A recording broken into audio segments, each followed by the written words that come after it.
Assalamualaikum warahmatullahi wabarakatuh. Alhamdulillah allazi hadana li hadza wa ma kunna linahtadiya laula an hadana Allah. Wassalatu wassalamu ala asyrafil anbiya'i wal mursalin sayyidina wa maulana Muhammadin wa ala alihi wa ashabihi ajma'in. Qala Allah ta'ala fi kitabihil karim, a'udzu billahi minasy syaithanir rajim. Ya ayyuhallazina amanu la tatawallaw qauman ghadiballahu 'alaihim qad ya'isu minal akhirati kama ya'isal kuffaru min ashabil qubur. Wa qala rasulihil karim, khairukum man ta'allamal Qur'an wa 'allamah. Wa qala al-mu'allif wa nafa'ana bihi wa bi'ulumihi wa asrarihi amin ya rabbal alamin. Al-Fatihah ila hadratin Nabil Mustafa Muhammad sallallahu alaihi wasallam wa ala alihi wa ashabihi wa azwajihi wa zurriyatihi wa furu'i wa usulihi wa ila jami'i ikhwanihi minal anbiya'i wal mursalin wal alimin wal muallifin al mukhlisin wa jami'al malaikatil muqarrabin, khususan Syekh Abdul Qadir al-Jilani wa Imam Ghazali wal awliya tis'afil jawah wal mufassirin wal muhaqqiqin wal mutasawwifin wal arifin billahi rabbil alamin, khususan muallif hadzal kitab At-Tibyan fi Tafsir Ayatil Ahkam Kiai Haji Ahmad Nasrullah bin Kiai Haji Abdul Rahim, muallif kitab Rawa'i'ul Bayan fi Tafsir Ayatil Ahkam Syekh Ali As-Sabuni Ad-Dimashqi, muallif kitab Al-Majmu' Syarah Muhazzab Syekh Abu Zakaria Yahya bin Syaraf An-Nawawi, wa ala alihim wa ashabihim wa zurriyatihim wa furu'ihim wa usulihim wa ahli baitihim wa ahli silsilatihim wal akhizina anhum syai'un lillah wa lana wa lahumul Fatihah. A'udzu billahi minasy syaithanir rajim. Bismillahirrahmanirrahim. Alhamdulillahi rabbil alamin arrahmanir rahim maliki yaumiddin iyyaka na'budu wa iyyaka nasta'in ihdinas siratal mustaqim siratal ladzina an'amta 'alaihim ghairil maghdubi 'alaihim waladdallin. Amin. Langsung mawon halaman 61 Al-Mufradat. Kemarin kita baca ayatnya, kita bahas sedikit-sedikit. Nah, sekarang kita baca mufradatnya. Muhajirat dari kalimat ya ayyuhallazina amanu iza ja'akumul mu'minatu muhajirat. Hei wong beriman, jika datang kepada kalian wanita mukmin yang hijrah. Muhajirat yang hijrah, wanita mukmin yang hijrah itu min daril kufri.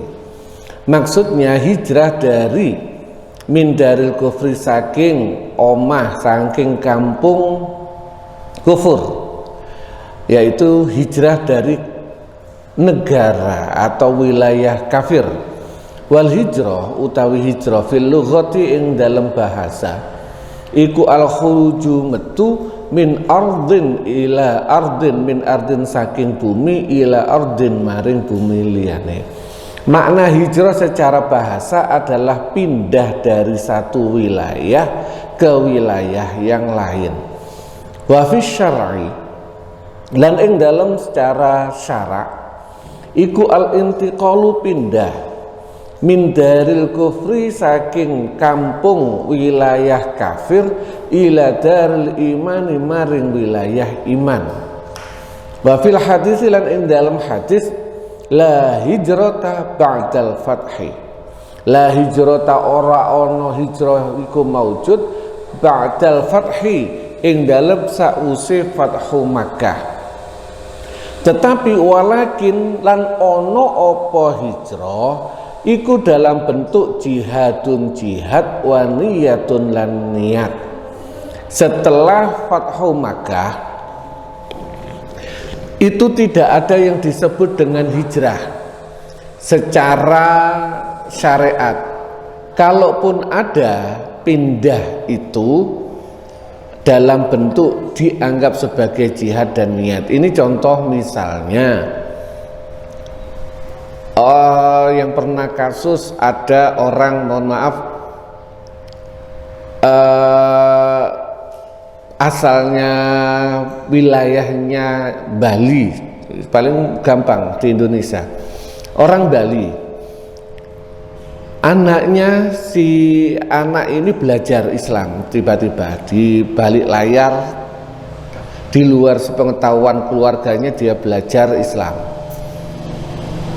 Kalau dia mau mengamalkan Islam di wilayah ada di sekitar keluarganya, dia nggak akan bebas.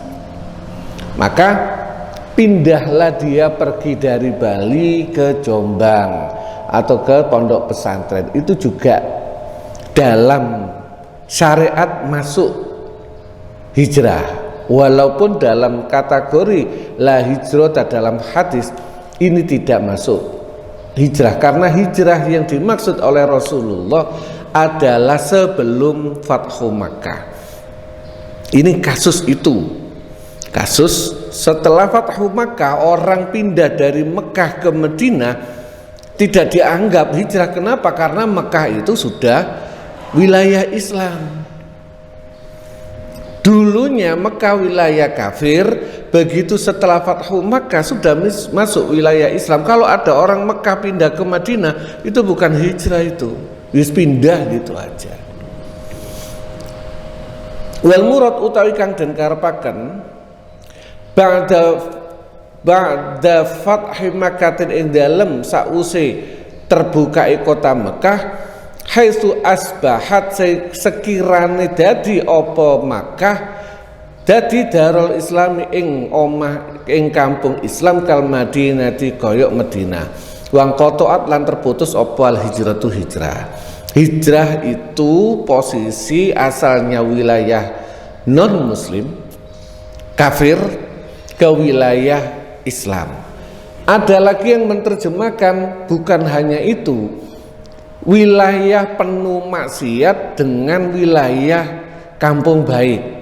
Ini yang pernah terjadi, diungkap di kitab Riyadhus Shalihin, ada hadisnya. Pindah dari wilayah, misalnya ada orang dibesarkan mulai kecil di wilayah, ngomonglah Kermil, jarak misalnya, yo lingkungannya lingkungan kotor. Ketika dia mendapatkan hidayah, dia pindah karena di situ dia tidak maksimal, maka dia pindah dari situ ke tempat lain agar dia bisa mengamalkan ajaran Islam dengan maksimal. Itu termasuk hijrah. Lah, kalau ada orang dari kampung baik menuju kampung buruk, tapi dengan tujuan untuk menyebarkan agama Islam, itu namanya dakwah. Beda, bukan hijrah, karena ini misinya beda. Famtahinuhunna wong beriman, jika datang kepada kalian orang perempuan mukmin yang hijrah, maka famtahinuhunna, ujilah mereka. Famtahinuhunna al-imtihan utawi imtihan fil lughati ing dalam bahasa iku al-ikhtibaru, ujian. Wal murad utawi kang karepaken dengan famtahinuhunna iku ikhtibaruhunna, menguji mukminat alal imani ing atase iman, bima kelawan barang yang lubu kang menang kang ngalahaken ala dzanni ing atase penyono. Menguji mukminat yang datang dengan apa ya, bahasa persepsi yang maksimal saja, udah nggak harus detail banget, ya menggunakan bahasa yang umum saja, nggak harus hakikatnya bener nggak dia, nggak harus begitu. Bener dah, sampean kesini tuh niat iya saya udah cukup. Amma hakikatul iman, anapun hakikate sejatine iman, fala yumkinu mongko orang mungkin opo an tu'lama yen to den weruhi, an tu'lama yen to den weruhi opo hakikatul iman. Li'anna krana sak temene hakikatul iman krana sak temene kelakuan iku layat toli ora iso ningali alal qulubi ing atase pira-pira ati sapa illa alamul ghuyubi kejaba zat kang maha mirsani barang-barang gaib. Kenapa tidak harus tahu hakikatnya? Karena hakikat yang tahu hati itu hanya Allah semata. Manusia hanya melihat zahirnya. Kulna falana mongko iku kedue kita punya pedoman az-zahir utawi kang zahir. Falana mongko iku wajib falana mongko iku wenang ing atase kita az-zahir utawi kang zahir. Kita hanya berdasarkan yang zahir. Wallahu subhanahu wa ta'ala, sedangkan Allah subhanahu wa ta'ala iku ya tawalla nguasani sapa Allah as-saraira ing barang kang rahasia. Pedoman kita hanya yang zahir, yang rahasia itu hanya Allah subhanahu wa ta'ala. Wa yadullan nuduaken ala yang ngatasi falana az-zahir wallahu subhanahu wa ta'ala sair qauluhu utawi dawuh Gusti Allah taala. Apa qauluhu dawuh Gusti Allah taala, Allahu utawi Gusti Allah iku alamu luweh ngerti bi imanihinna kelawan imane mukminat. Wa atuhum ma anfaqu wa atuhunna ma anfaqu. Terjemahan umumnya wa atuhum lan wewehono mau memberikanlah kalian hum ing bojone hum ing kufar ma ing barang anfaku kang wus berikanlah kepada mantan suaminya seperti apa yang telah mereka berikan. Terjemahan di sini yakni maksudnya atu mewehono sapa sira kabeh azwajahuna ing pira-pira bojone mukminat al kufara kang kafir mislama ing sepadane barang dafa'u kang wis bayar sapa kufar ilaihinnas maring mukminat bayane minal muhuri bayane saking pira-pira mahar. Maksudnya ketika orang mukminat yang non orang Islam yang kabur dari kampungnya sedangkan dia punya suaminya sudah terlanjur bawa mahar, maka ketika dia pindah ke sini dan kita mau menikahi, kita wajib memberikan kompensasi, kurang lebih begitu. Ujurohunna ing pira-pira mahare maknane yakni tegese ngersakaken sapa musannif muhurohunna ing pira-pira yakni ngersakaken sapa Gusti Allah ing dalem makna ujurohunna muhurohunna ing mahare mukminat. Wa sumyalan den arani apa al mahru mahar ajron ing ajer upah. Ujurohunna makna kasare pada dasarnya adalah upah, tapi dalam yang dimaksud adalah mahar. Kenapa disebut mahar ini menggunakan upah? Lian krono sak temene kelakuan fi zahiri lian krono sak temene mahar fi zahiri ing dalam zahiri iku ajrul buqi upahe kemaluhan.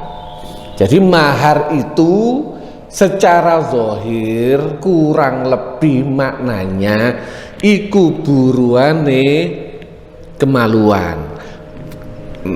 Bahasa ini mohon maaf secara bahasa. Wa amma fil haqiqah lan anapun ing dalem hakikate fa wa mongko utawi mahar iku bazlun pemberian wa atiyatun dan pemberian. Kalimat bi'asamil kawafiri jam'ul isam jam'ul asimah jama'e lafat asimah wa ya utawi asimah iku ma barang yang tasimu kang berlindung bihi sapa wong bihi kelawan ma min ahdin bayani saking perjanjian wa sababin lan sebab wa aslul ismati lan anab lan asale kalimat islah iku alhablu tali wa kullu lan saben-saben barang amsaka kang nyekeli sapa wong syai'an ing suwiji-wiji faqat asama mongko temen-temen naleni nyekeli sapa wong hu ing syai'. Wal murad utai kang den karepaken bil ismati ing dalem dengan kalimat ismahuna ing dalem iki ayat iku an nikahu nikah. Wal kawafir utawi kawafir iku jam'u kafiratin jama'i kafir kafirah. Wal makna utawi maknane iku la ta'tadu aja ngitung sapa sira kabeh binikahi zaujatikum kelawan nikahi bojo sira kabeh al kafirati kang kafir faqat ing qata'at mongko teman-teman terputus apa al alaqatu al alaqah bainakum ing dalam antarane sira kabeh wa bainahun lan ing dalam antarane zaujatikum. Maksudnya dengan bi'asamul kawafiri adalah tali perjanjian yang kalian jalin dalam bentuk pernikahan antara suami dan istri. Begitu mereka sudah masuk kafir, maka terputuslah hubungan antara kalian dengan mereka. Qala dawuh sapa Ibnu Abbas, mangkana mongko man utawi sapane wong iku kanat ana lahu keduwe man sapa imro'atun bojo kafiratun kang kafir bimakata ing dalam kota Mekah fala ya'tadanna mongko ojo ngitung temenan sapa man biha kelawan imro'ah. Kata Ibnu Abbas, siapa yang punya istri yang masih kafir di Mekah, maka jangan dianggap alias otomatis terputus, tercerai.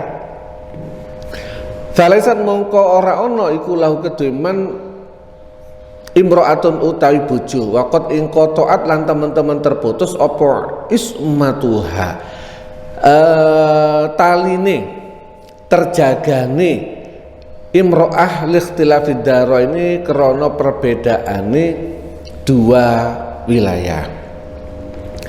Was'alu ma anfaqtum was'alu lan jaluk sapa sira kabeh ma ing barang anfaqtum kan wus bayar wus ndermakaken sapa sira kabeh ai in lahiqat tegese in lahiqat tatkala nintututi sapa imro'atun bojo sira mingkum saking sira kabeh bi ahlil ahdi kelawan penduduk yang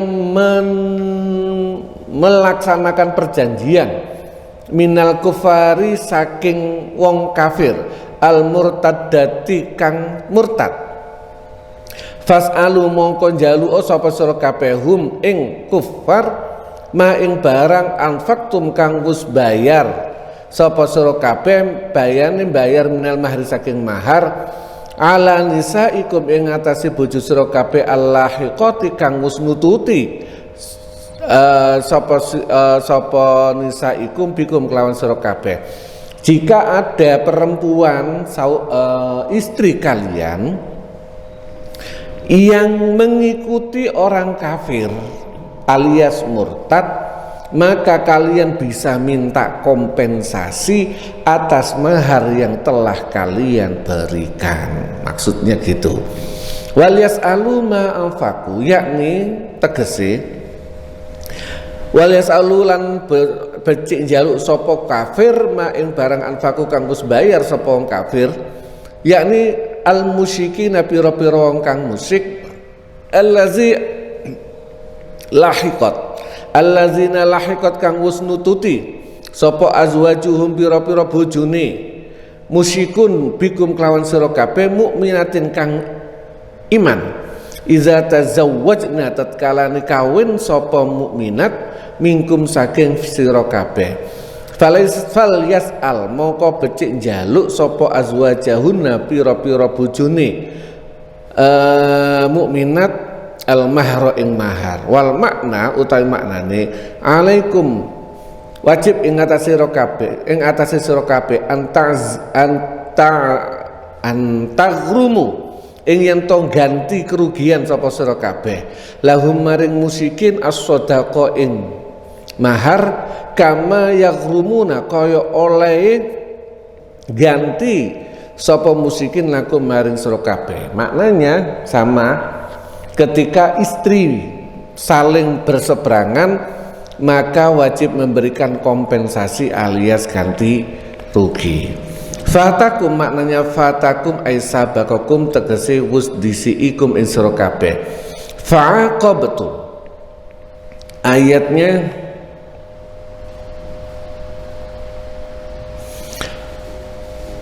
wa in fatakum syai'un min azwajikum ilal kuffari fa'aqabtum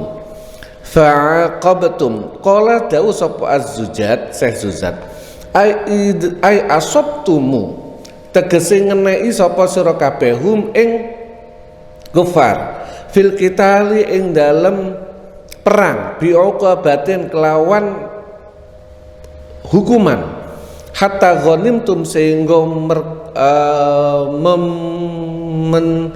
menjarah sapa sira kabeh minhum saking kufar. Maksudnya ketika kalian menang dalam berperang dan kalian umat Islam bisa menjarah harta jarahan, mendapatkan harta jarahan alias bisa diambilkan dari harta ghanimah.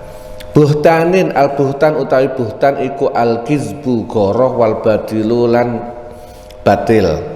Ma'rufun al ma'ruf itu ma yastahsinuhu barang iku ma barang yastahsinu kang nganggep apik hu ing ma apa asyar usara wa tartadi lan nyenengaken hu ing ma apa al uqulu akal as-salimatu kang sehat wa huwa utai ma'ruf iku ziddul mungkari lawane mungkar.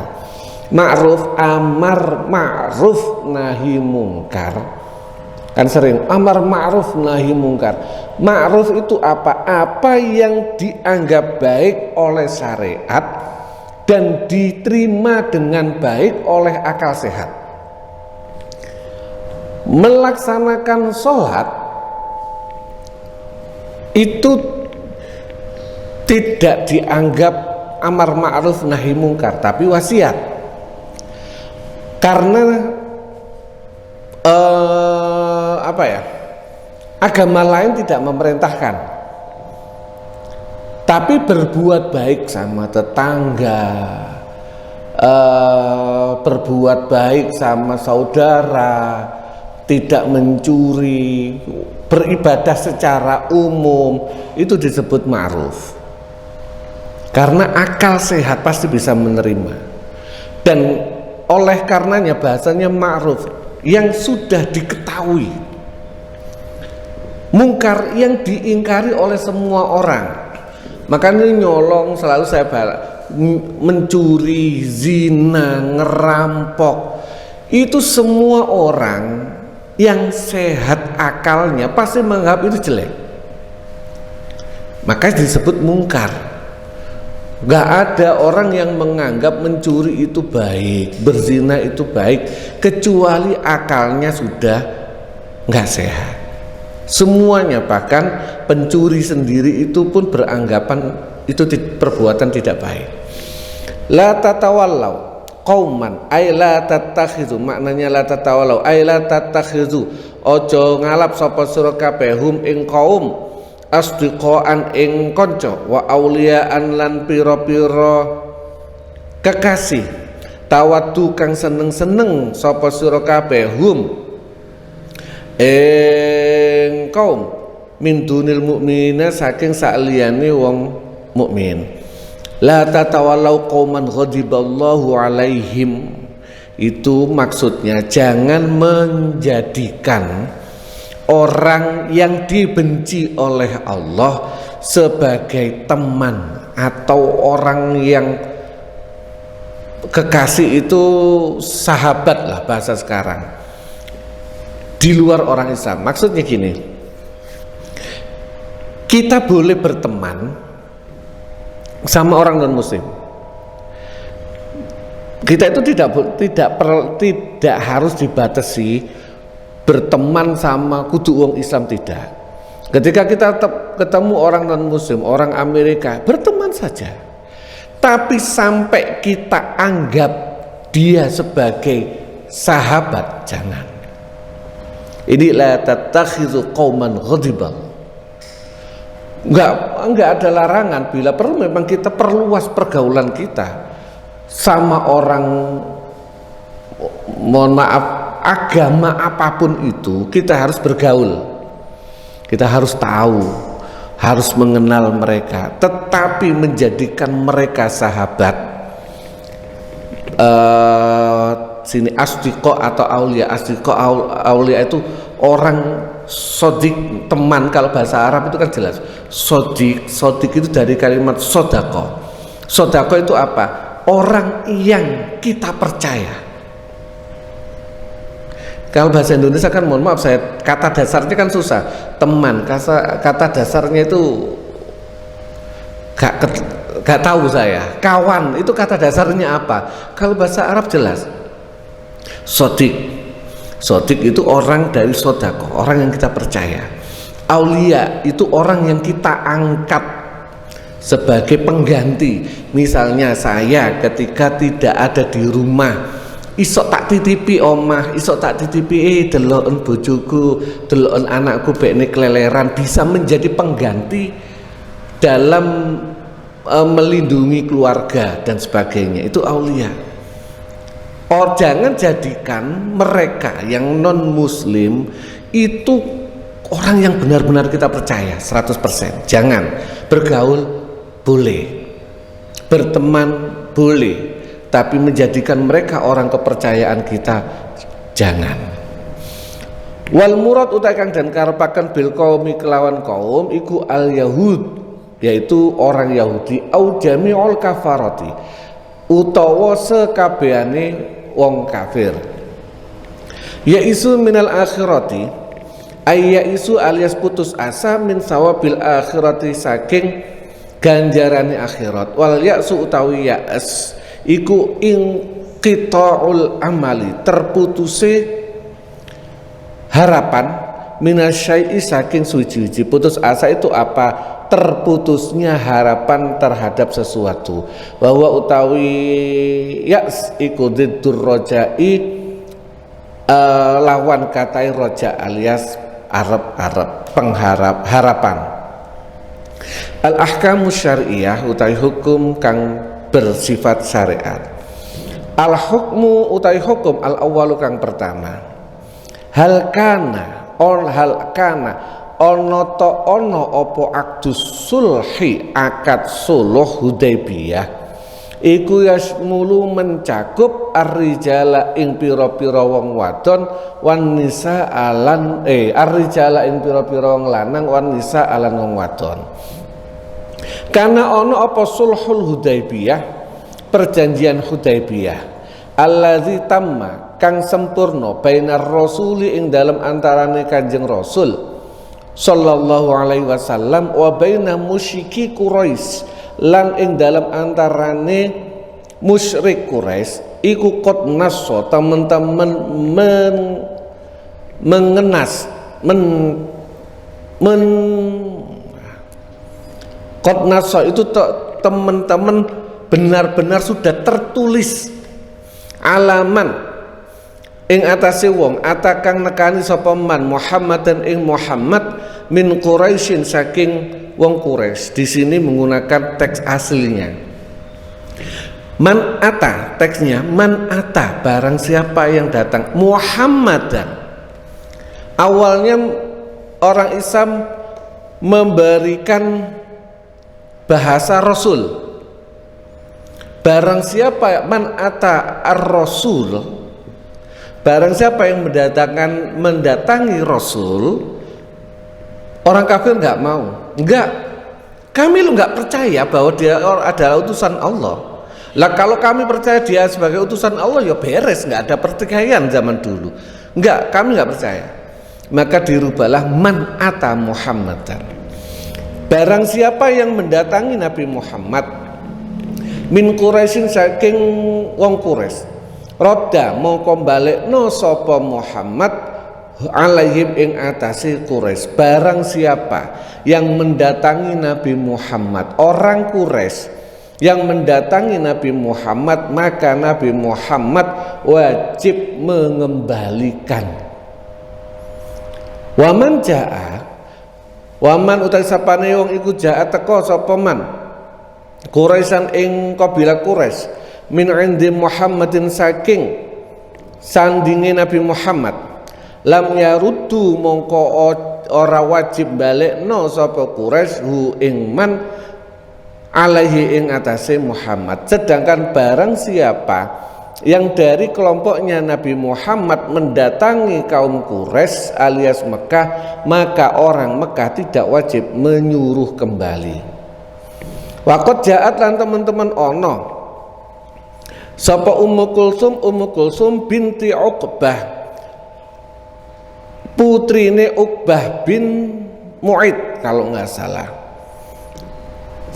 Jadi Ummu Kulsum binti Uqbah ini dulu adalah musuhnya Nabi. Uqbah bin Mu'id kalau nggak salah, Abi Mu'id itu dulu adalah orang yang paling getol, pernah meludahi Nabi, pernah mencekik ketika Nabi sholat menggunakan serban Nabi itu dicekik sampai pingsan, kehabisan oksigen. Itu Uqbah, putrinya masuk Islam. Ini siapa ini namanya, Ummu Kulsum itu masuk Islam masih muda. Kemungkinan perkiraan kalau ini Hudaybiyah itu tahun 6, mulai umur 10 tahun Ummu Kulsum itu masuk Islam. Keluarganya tidak ada yang tahu. Umur 10 tahun sudah masuk Islam, keluarganya tidak ada yang tahu. Ummu Kulsum pingin bareng pindah hijrah sama rombongan hijrah yang pertama, nggak bisa, umur 10 tahun. Sampai tahun kedua perang Badar, bapaknya yang bernama Uqbah bin Abi Mu'id ini terbunuh. Berarti kurang lebih Ummu Kulsum ini umur 12, gak bisa pindah. Pingin ada peluang untuk pindah, itu justru terjadi setelah perjanjian Hudaybiyah. Padahal bunyi perjanjian Hudaybiyah, barang siapa yang datang kepada Nabi Muhammad wajib dikembalikan. Waqad ja'at lan teman-teman teko sapa Ummu Kulsum binti Uqbah ba'da an kutiba ing dalam sakwise den tulis apa aqdus sulhi, akad perjanjian muhajiratan hale hijrah ila Rasulillah sallallahu alaihi wasallam maring Kanjeng Rasul Muhammad sallallahu alaihi wasallam. Wa ja'alan teko sapa ahluha, keluargae Ummu Kulsum, yatlubuna jaluk nuntut sapa ahluha ing Ummu Kulsum, keluarganya. Jadi saya membaca riwayat hadisnya itu kurang lebih gini. Ummu Kulsum ngetes keluarganya. Dia itu punya tanah di sekitar Tanim. Ini Madinah, ini Mekah, Tanim itu kan kurang lebih 1 jam, lumayan jauh. Dites dulu keluarganya. Dia pergi ke Tanim, ke kampung, Di kampung ini 3 hari tes keluarganya mencari atau enggak. Ternyata selama 3 hari aman-aman saja. Setelah perjanjian Hudaybiyah umat Islam balik lagi, yang orang Mekah balik lagi ke Mekah, orang Islam balik ke Madinah. Umi Kulsum ngotot pingin hijrah, maka dites 3 hari. Ternyata keluarganya gak mencari, berarti kurang lebih Umi Kulsum umur 6 tahun atau 16 atau 17 tahun. Dia pergi 3 hari gak ono sing goleki. Balik. Ketika kembali ke Mekah, mulailah Umi Kulsum berangkat langsung ke Madinah sendiri. Ini di sebuah tulisan, bayangkan anak gadis umur 17 tahun berangkat sendiri, keluarganya semua non muslim berangkat sendiri dari Mekah ke Madinah, kurang lebih 400 km dalam keadaan panas dan sangat terik, nekat. Kalau enggak karena kuat imannya enggak bakalan sendiri. Dalam perjalanan ketemulah, ketika sudah mulai lelah, ketemulah ada orang dari kabilah Khuza'ah. Kabilah Khuza'ah ini langsung menawarkan untuk diantar. Untungnya ketemu wong api, diantar. Kabilah Khuza'ah ini mengantar Umi Kulsum. Umi Kulsum dinaikkan onta, dia di depan tanpa berpaling. Diriwayatkan sama Umi Kulsum, ini orang gak pernah noleh ke belakang. Lalu logika ya sepurane, bareng berdua sama wanita umur 17 tahun itu kan pasti penasaran umur-umur segitu. Tapi ini enggak, ketemunya sama orang baik. Sampailah ke Madinah. Dalam riwayat Umi Kulsum ini langsung ke Ummu Salamah, masih saudara, bercerita bahwasanya saya sudah masuk ke Madinah, meninggalkan keluarga saya.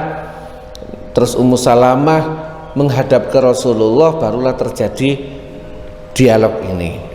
Faqalat mengko ngucap sapa Ummi Kulsum, ya Rasulullah, tu Gusti Kanjeng Rasul, ana utawi ingsun iku imro'atun wong wadon, wa halun nisa'i lan keadaane pira-pira wong wadon, fid dhi'fi atau ila dhi'fi maring lemah, iku ma barang kot alim takang wis ngerti sapa panjenengan. Fala tarudani atau fatarudani mongko lamun balekno sapa panjenengan ni ing ingsun ilal kufari maring pira-pira wong kafir, ya tanuni mongko ngrusak menghukum sapa kufar ni ing ingsun andini saking agama ingsun, wala sabarolan ora sabar alias gak kuat sapa li maring ingsun. Si Umi Kulsum berkata, Kanjeng Nabi, saya ini perempuan dan panjenengan tahu kondisi wanita, panjenengan tahu semua. Jika panjenengan mengembalikan saya ke kaum saya, maka mereka akan menghajar saya, menghabisi saya agar kembali ke agama yang lama. Dan mohon maaf karena saya perempuan, Nabi, saya nggak bakal sanggup. Alias saya nggak mungkin dikembalikan, Nabi. Sebelum Umi Kulsum ini sudah ada 2 orang laki-laki, Abu Jandal sama Bushair kalau nggak salah, dikembalikan sama Nabi. Benar-benar ditolak karena sesuai dengan perjanjian. Tapi karena ini perempuan minta dispesialkan. Dan dalam riwayat Ummi Kulsum adalah wanita pertama yang hijrah. Maksudnya hijrah sendirian. Sebelumnya dan sesudahnya, kalau nggak salah dia satu-satunya, belum ada wanita yang berangkat sendiri. Biasanya sama keluarganya, sama suaminya, sama anaknya, sama bapaknya. Ini Ummi Kulsum benar-benar sendiri. Konteks muhajiratin dalam ayat ini lebih menyoroti Ummi Kulsum binti Uqbah. Faqala mongko dawuh sapa Kanjeng Rasul Muhammad sallallahu alaihi wasallam li ahliha maring keluargane Ummi Kulsum. Karena ono apa asyartu syarat firrijali ing dalem iku firrijali ing dalem pira-pira wong lanang. La fin nisa'i ora ing dalem pira-pira wong wadon. Fa anzala mongko nurunaken sapa Allah Gusti Allah hazil ayat ing dalem ikila ayat hazil ayat ing ikila ayat famtahana mongko nguji ha ing Ummi Kulsum sapa Rasulullah sallallahu alaihi wasallam walam yaruddulan orang balekaken sapa Rasul ha ing Ummi Kulsum ilaihim maring kufar. Maka Nabi menguji, kalau nggak salah teksnya, apakah kamu berangkat hijrah ini karena cinta Allah dan Rasulnya, atau karena harta, atau karena terpikat laki-laki dan sebagainya. Jawabnya Ummi Kulsum, saya hijrah karena Allah dan Rasulnya. Sudah selesai. Ujiannya cuma bentuk itu, tesnya diterima.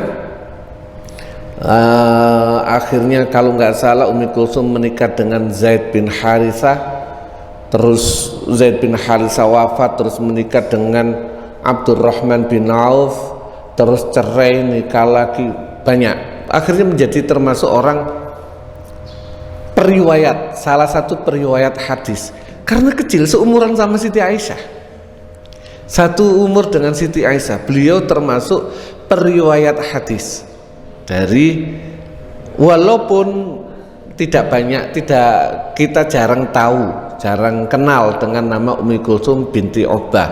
Kalau hadis kita itu selalu tahunya kalau perempuan ya an Aisyata, kalau rata-rata dari Siti Aisyah, Abu Hurairah, Abdullah bin Umar, sudah muter itu aja. Yang lain kita jarang kenal. Di antaranya ada yang namanya Ummi Kulsum binti Uqbah. Pun hukum selanjutnya panjang, jadi monggo Mbak Menari ada pertanyaan.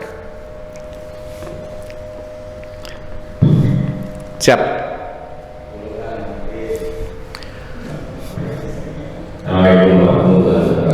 Waalaikumsalam warahmatullahi wabarakatuh. Berkaitan dengan masalah keterangan yang awal dan masalah kata-kata hijrah. Hijrah itu apa untuk bahasa hijrah untuk Kanjeng Nabi saja atau untuk zaman sekarang bisa dikatakan hijrah? Kalau menurut keterangan tadi kan istilahnya kalau nggak pantas untuk menamakan namanya hijrah, tidak apa-apa. Yang kedua, bedanya antara sahabat dengan teman bedanya di mana? Ya. Terima kasih.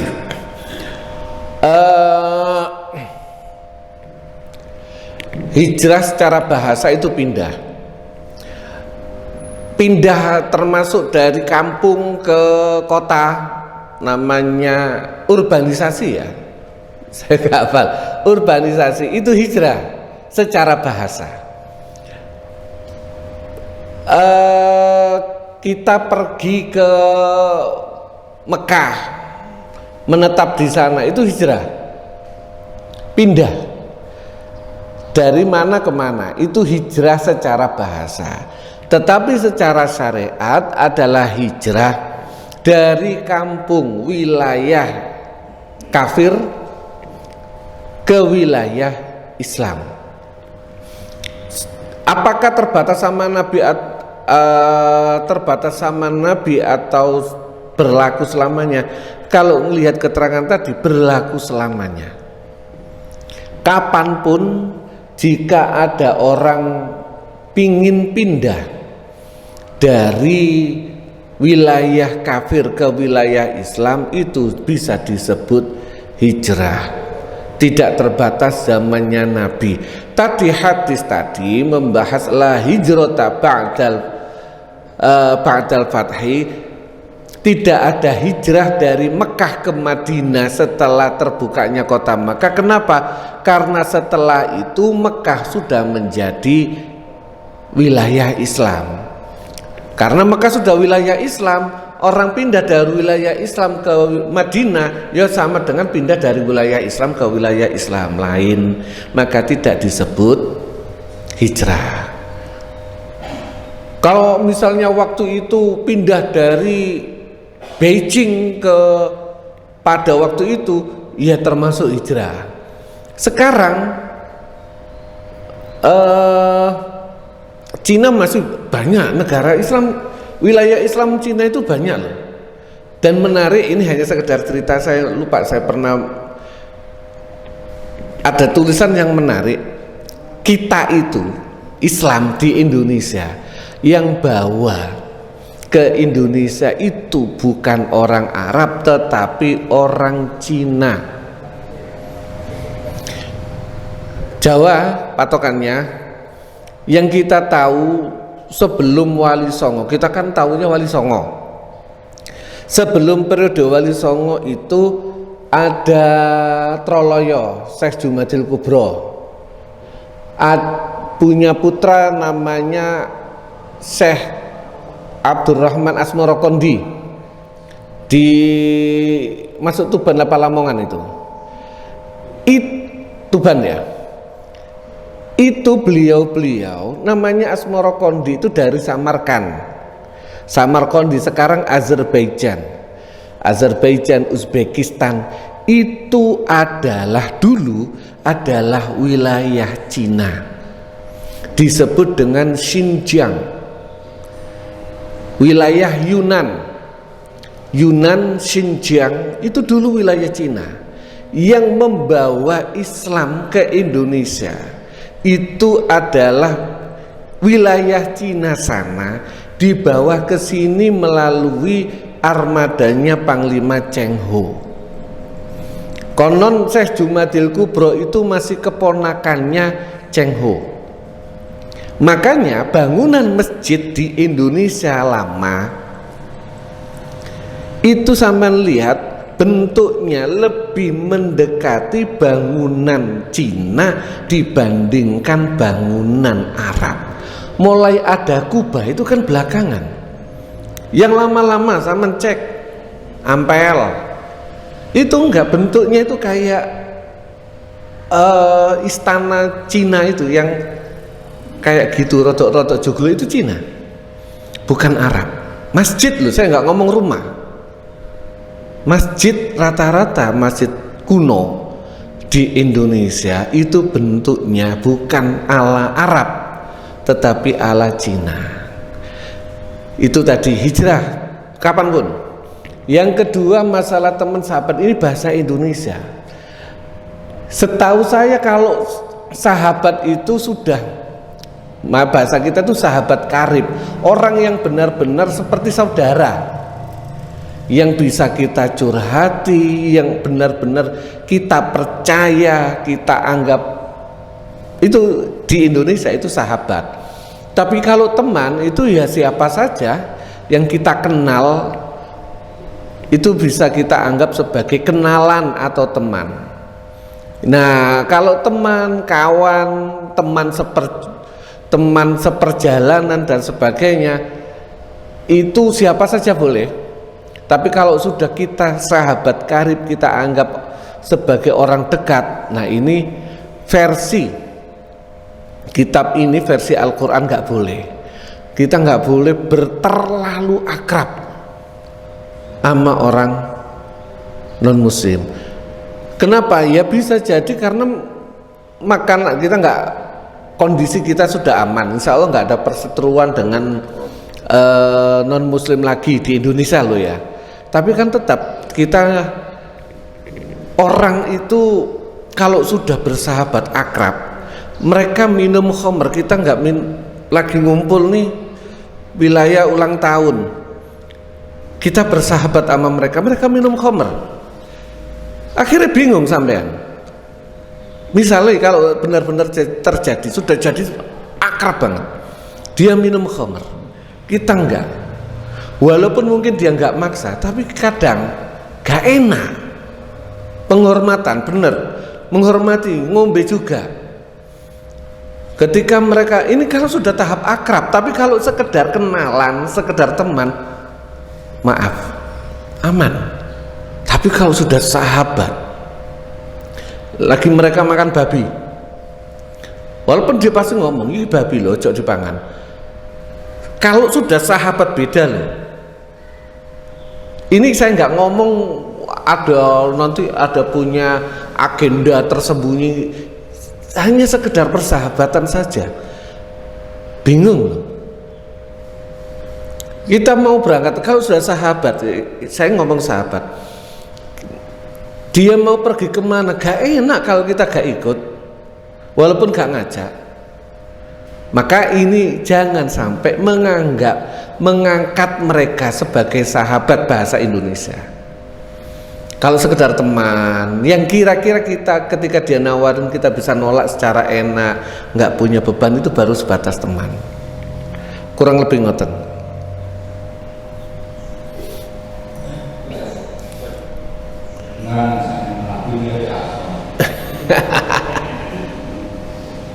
Mau tanya soal bukan perkawinan atau pernikahan. Siap.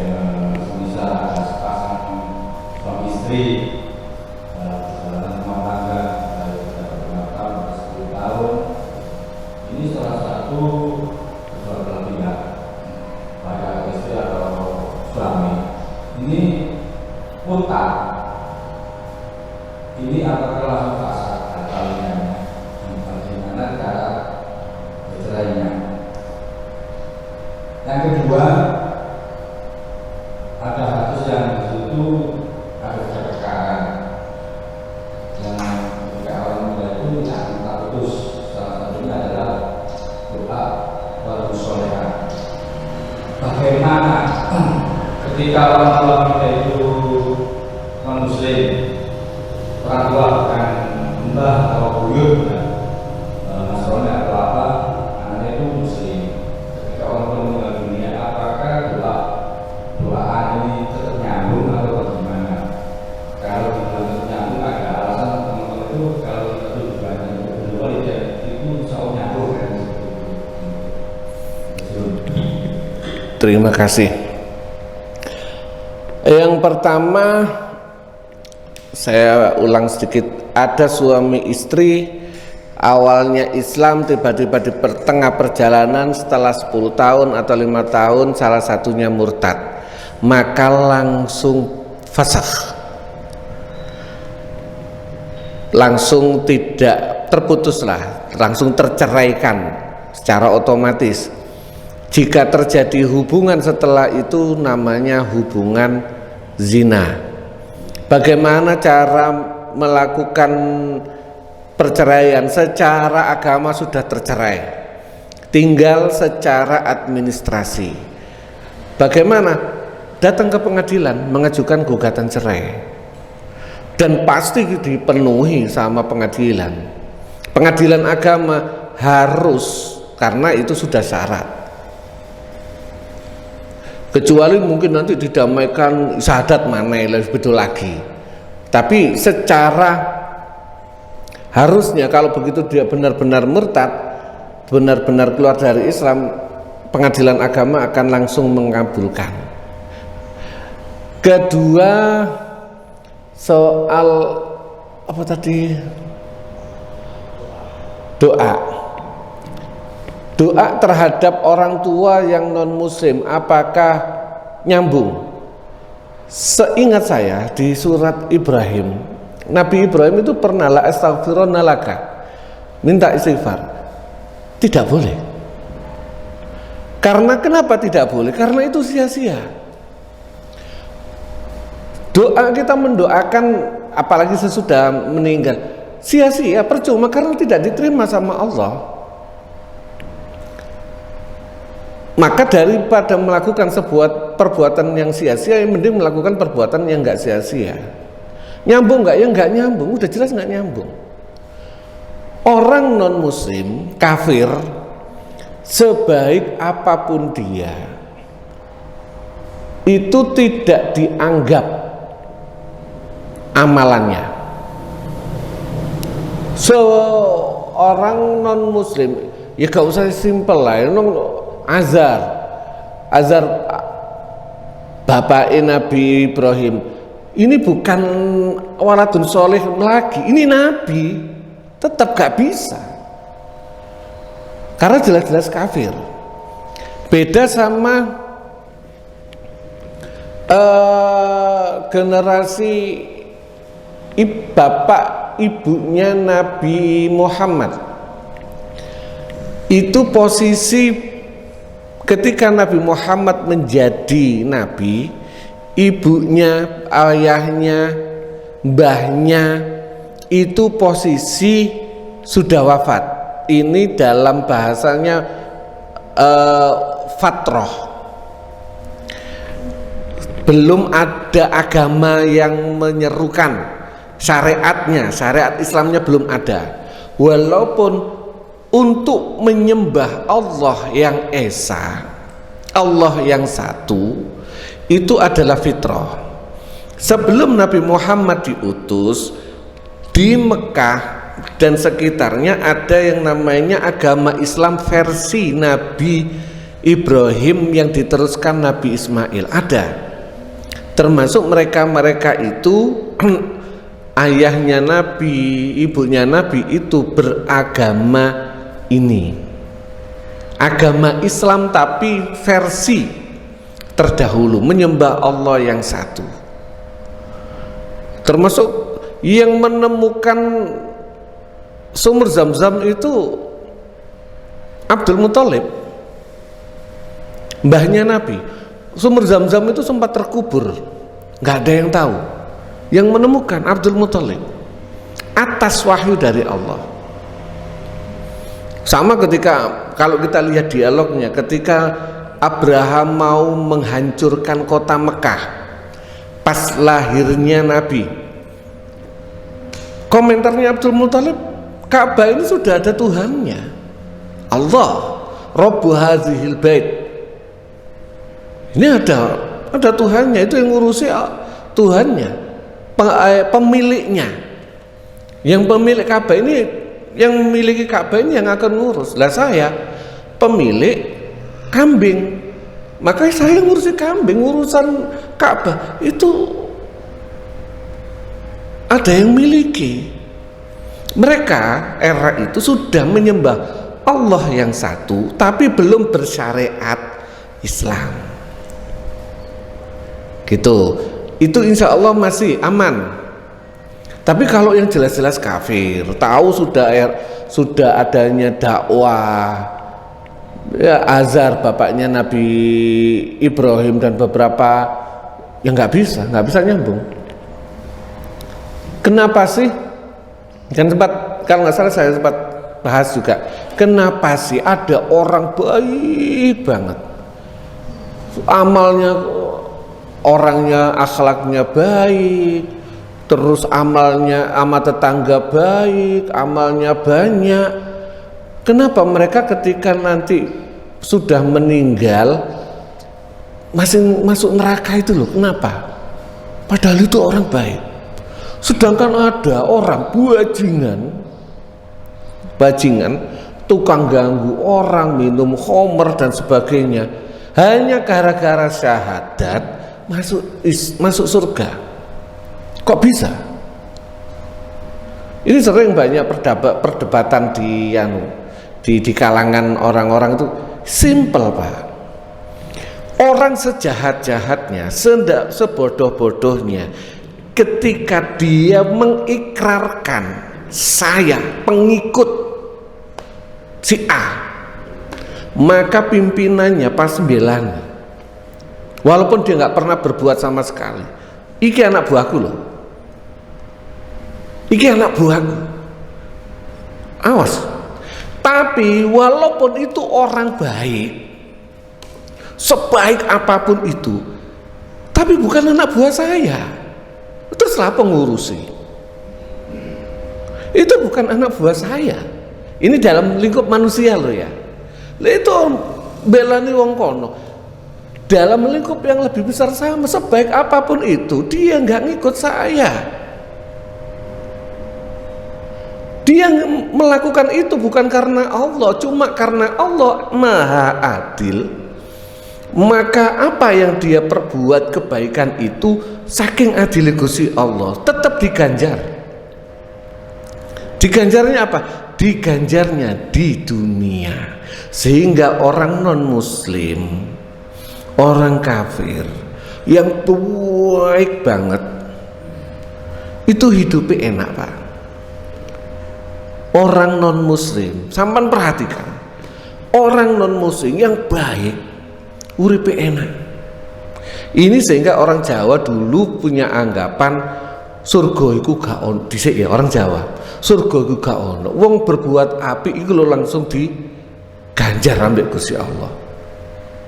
Itu karena dia kenapa? Itu saking adil Gusti Allah. Setiap orang berbuat baik, jika dia non muslim dikasih ganjaran ini langsung dibalas sama Allah. Tapi orang muslim enggak. Jika dia berbuat baik, belum tentu uripe enak. Karena ganjarannya balasannya nanti disimpan di akhirat. Nah tinggal sampean pingin milih tabungan, punya uang 1 juta, sampean tabung gawe kok nek kepepet, apa sampean entekno saiki? Lah iku pilihan sampean. Kurang lebih ngoten. Monggo. Ketiga, ini kalau di tabung usaha ya. Tapi menurut hadis bahwasanya ahli zaman itu banyak ulama yang mendirikan rumah. Terkadang itu ada seorang anak yang istiqomahnya itu alim, istiqomah itu turunan bahan atau apa, pokoknya istiqomah. Sehingga seorang anak ini katanya orang tua itu dapat fadl dari Allah. Akhirnya percaya sama masyarakat, akhirnya sampai anak-anak itu dididikkan sehingga seorang anak ini tadi itu MTPI atau setelah besar, ini banyak kiai, banyak ulama yang menurut enggak mau mulai kok TPD, enggak mau mulai kok tidak mendukung gitu loh, kok tambah ya ini kiai kok mas banyak fenomena seperti ini. Kalau dapat ulama yang berilmu yang bertawadu kok tidak mendukung pemuda-pemudanya, padahal kalau ngaji sama memotivasi pemuda itu ngaji ya. Pemuda-pemuda itu istiqomah, taklim atau secara rutin, sehingga mendapat fadl dari Allah, sehingga dari masyarakat dididik dan anak keluarga. Tapi ulamanya ketika tahu nggak mau mendukung gitu, malah itu meremehkan, tak mau mendukung, tak mau mendukung. Ini ulama sufi gitu. Gimana menanggapi seperti itu?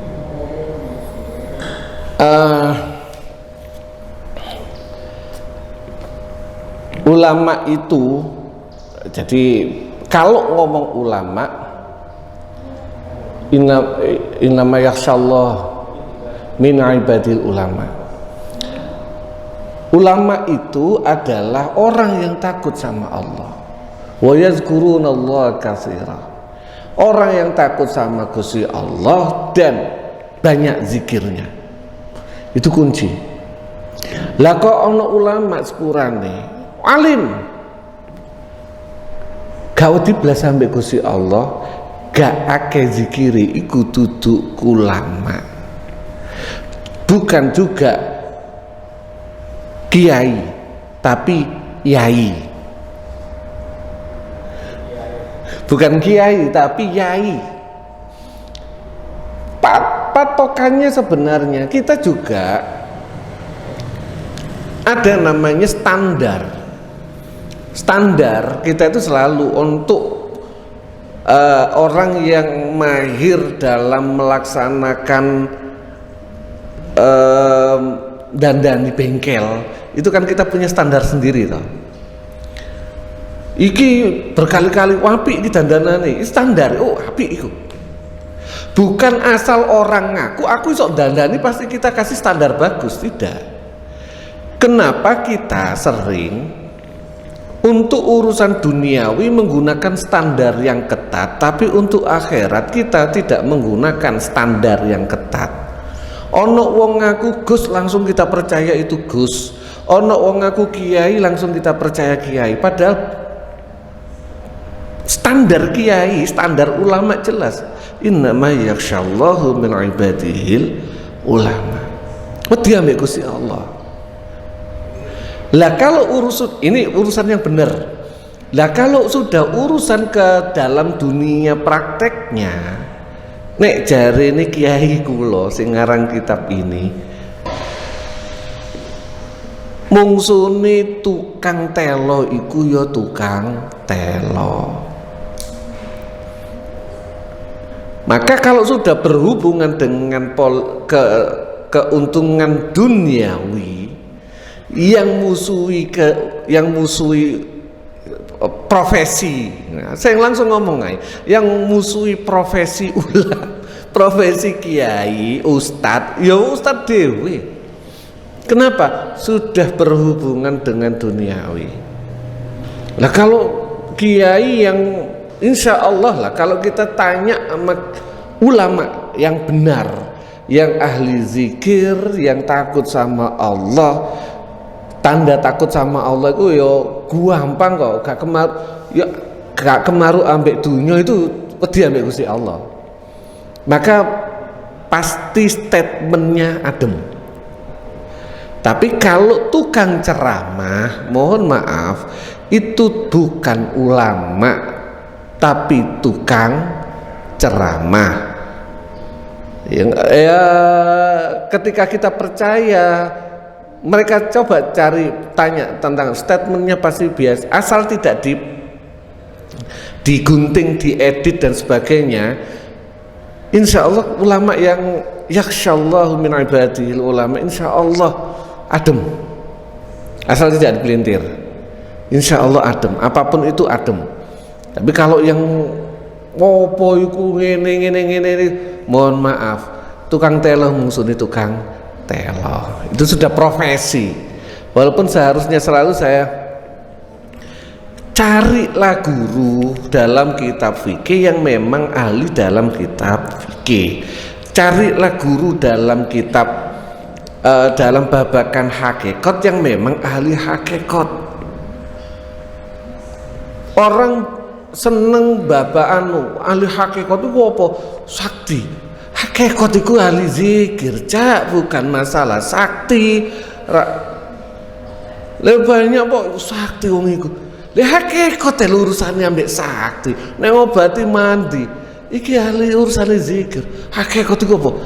Zikir, masya Allah, beda lagi. Statementnya pasti adem, insya Allah. Saya yakin statementnya adem. Tapi karena apa? Backgroundnya yakhsyallah sama wa yazkurunallah katsira.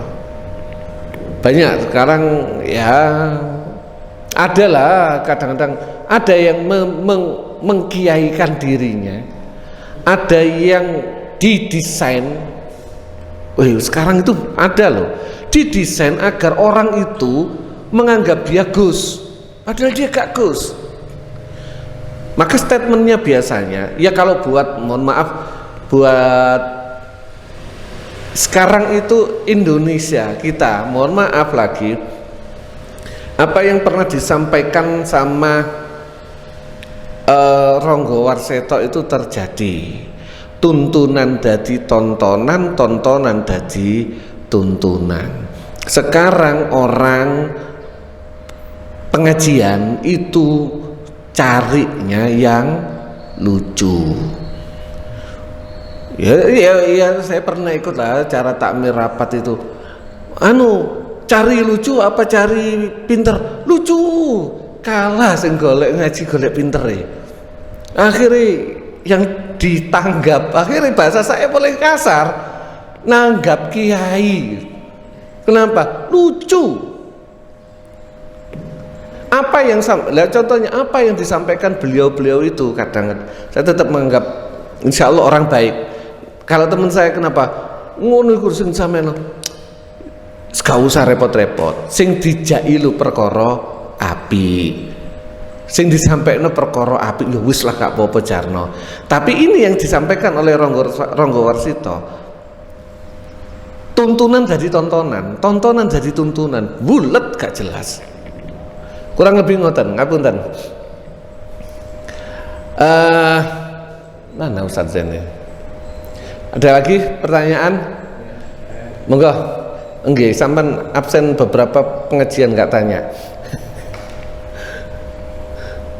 Assalamualaikum warahmatullahi wabarakatuh. Waalaikumsalam warahmatullahi wabarakatuh. Tadi dijelaskan jika ada istri yang istilahnya katut dalam kafir, suami berhak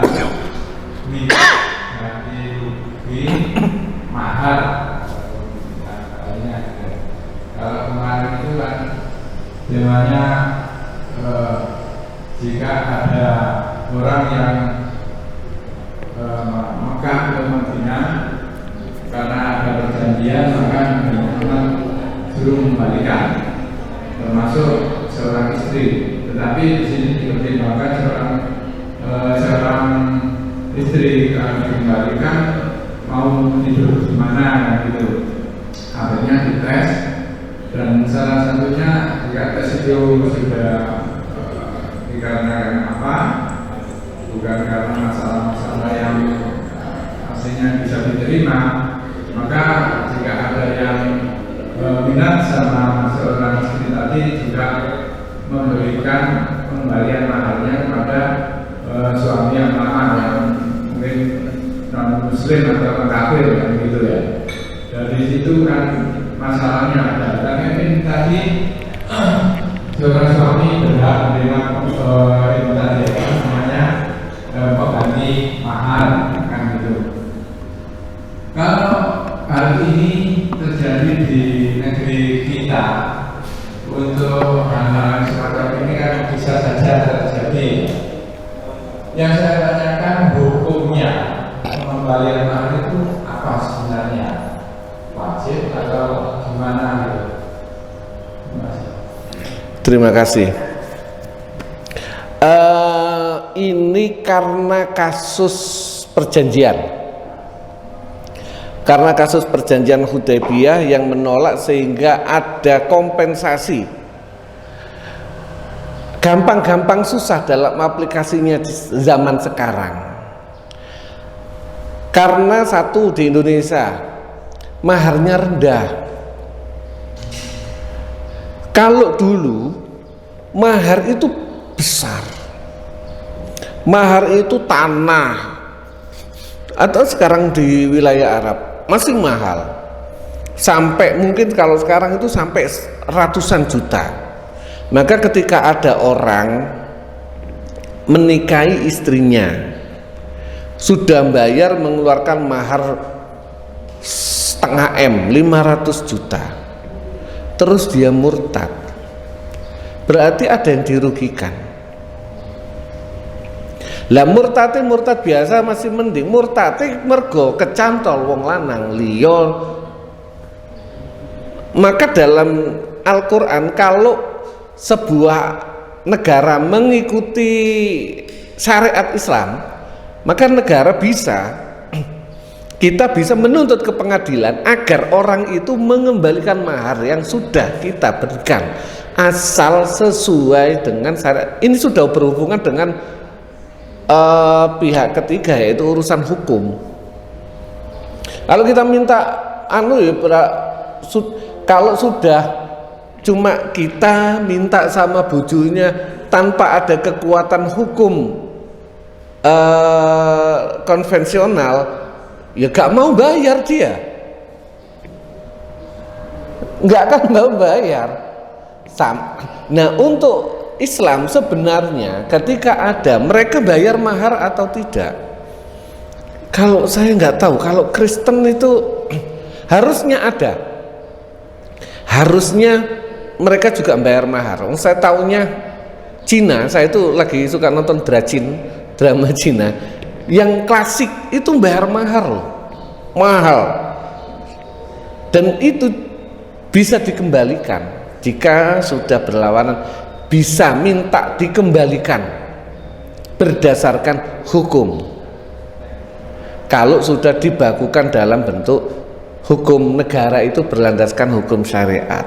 Lah kalau di Indonesia wong mahare mek 1.000 minta kompensasi ini itu izin. Berangkat akhirnya itu tadi kan yang saya tanyakan secara hukum, kalau memang wajib apa kan gitu, sekecil apa kalau wajib kan harus kan tidak. Ya. Ini karena hubungan dengan non muslim. Susahnya dengan hubungan ada nggak ya di sini? Hubungan dengan non muslim. Berarti kan hubungan transaksional. Apa yang terjadi ini sudah transaksional, transaksi. Sama dengan akad jual beli. Sudah hubungan dengan transaksi. Ini cenderung ke, walaupun pada dasar munakahat sudah mubayat, jadi hukumnya tidak sampai tahap kalau memang dibakukan bisa menjadi wajib. Apapun itu kan kalau sudah transaksi penjualan dan nanti itu, kecuali ada yang memang murni sesama muslim, ada sampai tahap syarat, rukun dan sebagainya. Karena ini sudah sama non muslim, tergantung perjanjiannya. Kurang lebih ngoten, nanti akan disempurnakan sama Ustaz Zain. Saking kula akhiri, wabillahi taufiq wal hidayah wa ridho wal inayah. Wassalamualaikum warahmatullahi wabarakatuh.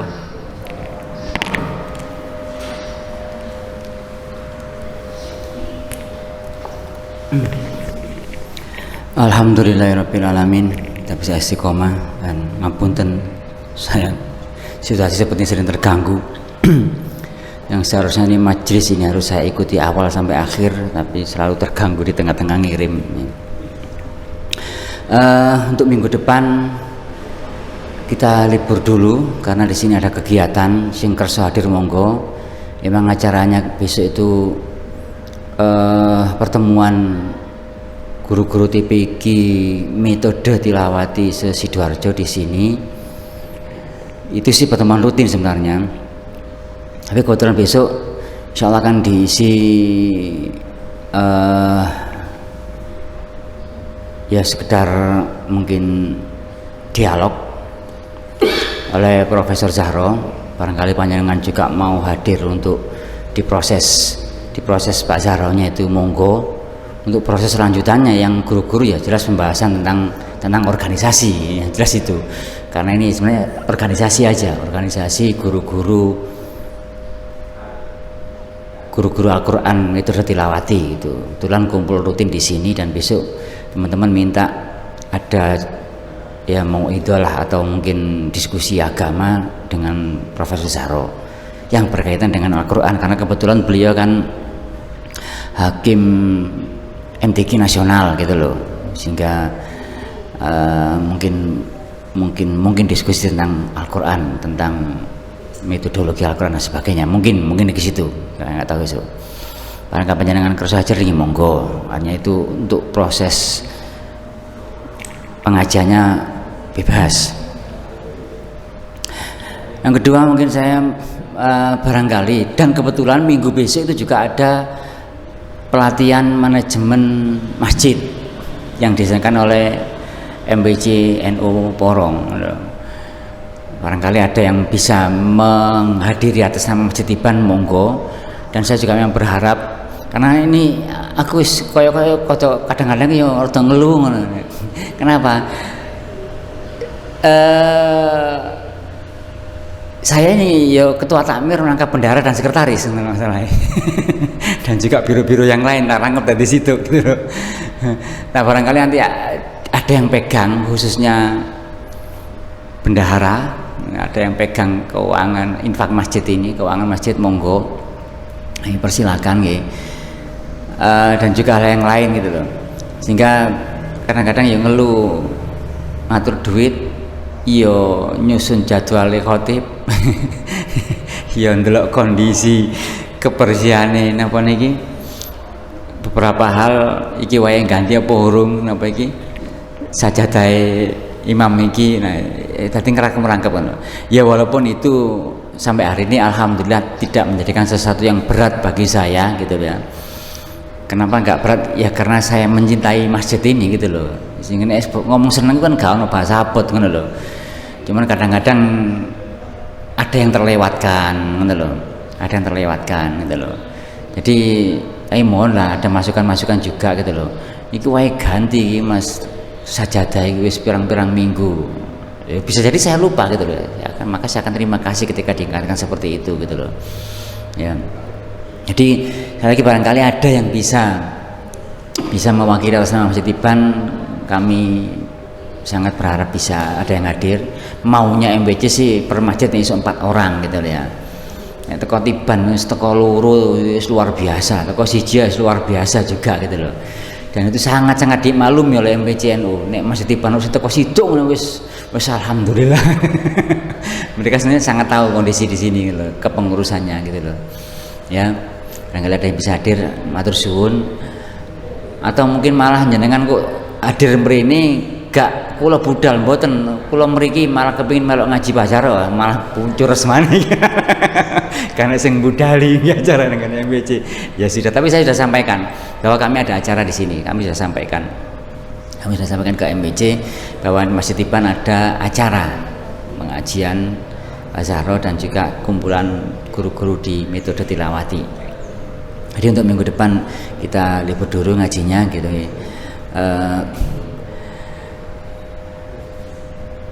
Mungkin satu poin hanya saya komentar di pertanyaan Pak Sis terakhir yang saya ngikuti tadi, al-amru yadullu alal wujub, bahwa di situ diperintah untuk mengembalikan mahar ya wajib dibalekno gitu kan.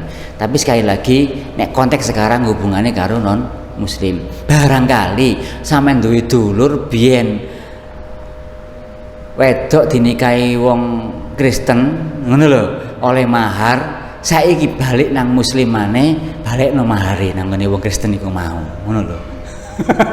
Mungkin seperti itu kalau kan sekarang. Tapi nek sing lanang ku lak sing lanang iku mang Kristen asal Islam karo nang Kristen, iya apa maneh wong wis pindah agama re. Wis pindah agama re ya apa katene. Yo isi apa maneh, isi wedok balik Kristen makne, ya semua isi apa maneh, sampean jaluk rono. Dewo-dewo semayan. Itu maksudnya Ustaz Rifin tadi, ini persoalannya beda agama dan negara kita bukan negara tidak berdasarkan aturan muslim. Tapi andai kata dengan punya saudara atau siapa yang wanita asal dirabi wong Kristen dan dia dapat mahar waktu di Kristen itu kemudian masuk Islam, yes balekno ae lah mahar pian. Gitu loh maksudnya gitu loh. Atau dia dinikah dengan orang muslim sehingga jadi muslim lagi. Nah wong muslim memang kon bayari kono mahari pian piro. Biar tidak ada hal-hal yang lain. Sekali lagi kalau saya menurut konteks ini al-amru yadulul wujub, maka wajib balekno lah walaupun enggak sepenuhnya gitu kan itu.